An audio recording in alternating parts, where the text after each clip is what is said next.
হিসাব করে করবার চেষ্টা করছেন, এটা মনে হয় আজকেও আবার তাই মনে হয়েছে। নির্বাচনের সামনে আইন শৃঙ্খলা কি মানে পরিস্থিতি নির্বাচন কন্ডাক্ট করার জন্য প্রপার মনে হচ্ছে কিনা, নাকি কোনো না, সংখ্যা আছে? প্রপার তো কোনোভাবেই নয়। প্রপার করবো বলতে পারি এটা যে সাফিসিয়েন্টও মনে হচ্ছে না।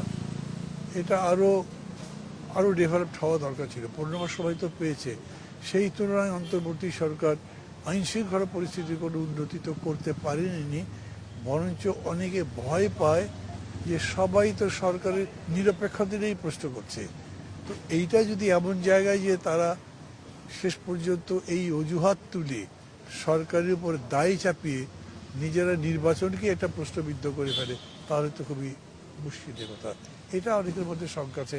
আমিও মনে করি যে এখন যদিও সময় কম, তবুও যতটুকু সময় আছে তার মধ্যে চেষ্টা করা গেলে আইন শৃঙ্খলাকে দৃশ্যত আরও বেটার করা সম্ভব। জনাব তারেক রহমান তো একটা জিনিস আপনাকে বলেছেন যে সময়টা নিয়েও কথা বলেছেন, নির্বাচনের সময়টা খুব কম। না, ক্যাম্পেইনের যে সময়টা আলটিমেটলি পড়লো সেটা তো 18 দিন না মাত্র। তো এটা আসলে উনি কোনো মেসেজ দিতে চান কিনা? না, মেসেজের কথা না এটা। আমি তো বললাম আলাপচারিতাই বলছেন, উনি আপনাদের আলাদা করে তো বলেননি। আমি ওনার উদ্ধৃতি দিয়ে বলি যদি সেটা হয়তো খুব মানে কি বলবো জাস্টিস হবে না, কিন্তু এটা তার মধ্যে একটা ফিলিং আলাপচারিতা এসছে। তো আপনি কি ঢাকা না বগুড়া শেষ পর্যন্ত সিদ্ধান্ত কবে জানা যাবে?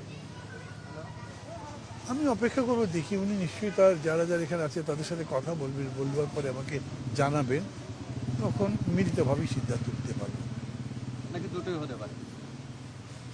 দুটো যদি বলে আমি দুটো করার জন্য তৈরি আছি। আপনি তো চান বগুড়া?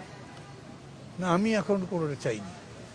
মানে এখন আমি যদি বলি বগুড়া যেতে, আমি তাকে তা বলি তাই। আমি তাকে বলেছি দুই জায়গাতেই এই পরিস্থিতি হয়েছে, তাই আমি দুই জায়গায় দিয়েছি। এখন যেটাতে যেভাবে সুবিধা হয় সেটাই করবো। আমি দুটো করবো তাও কিন্তু বলিনি, কিন্তু আপনাদের কাছে বলছি দুটোই যদি বলে করতে আমি তাতেও রাজি আছি। মানে ভাই আপনার তো দীর্ঘদিন ধরে একটা নিশ্চয়ই লক্ষ্যমাত্রা ছিল, এখন যে আপনি দুইটাই ছেড়ে দিচ্ছেন মানে দলের উপরে, মানে আপনি যে জনগণের খেদমতটা করবেন, প্রপার খেদমত করতে হলে আসলে সুনির্দিষ্ট আপনার নির্বাচনে আসলে কিন্তু বগুড়াতে এই জায়গাটা আপনার ওইখানে মায়া আছে কিনা, যে আসলে ওই জায়গাতে আপনার জন্ম এবং ওইখানকার ভোটাররা আপনার দিকেও তাকিয়ে থাকে, আপনার ওইখানকার দীর্ঘদিনের ইচ্ছা থাকে যে জনপ্রতিনিধিরা ওইখানকার একদম, সে বিষয়টা আপনি কীভাবে? আমার এলাকার জনগণ অনেকে নফল নামাজ পড়েছেন কালকে, অনেকে রোজা রেখেছেন, অনেকে কান্দির আমাকে ফোন করে বলেছেন কেন চাই যে তা আমি ওখানে করি, এটা আছে। এই কথাটা কি আপনি জনাব তারেক রহমানকে বলেছেন কিনা? না, আমি মানে যে ল্যাঙ্গুয়েজে আপনাকে বললাম সেই ল্যাঙ্গুয়েজে বলিনি, কিন্তু এটা বলেছি যে ওখানকার লোক চাই। কিন্তু একই সঙ্গে আপনাদের বলছি এবং আপনাদের মাধ্যমে সবাইকে বলছি, ঢাকা 18তেও আমি প্রায় একই রকম রেসপন্স পাচ্ছি। যে কোনো কারণেই হোক তারা মনে করেন যে আমি যদি ওখানে করি তাদের ভালো হবে।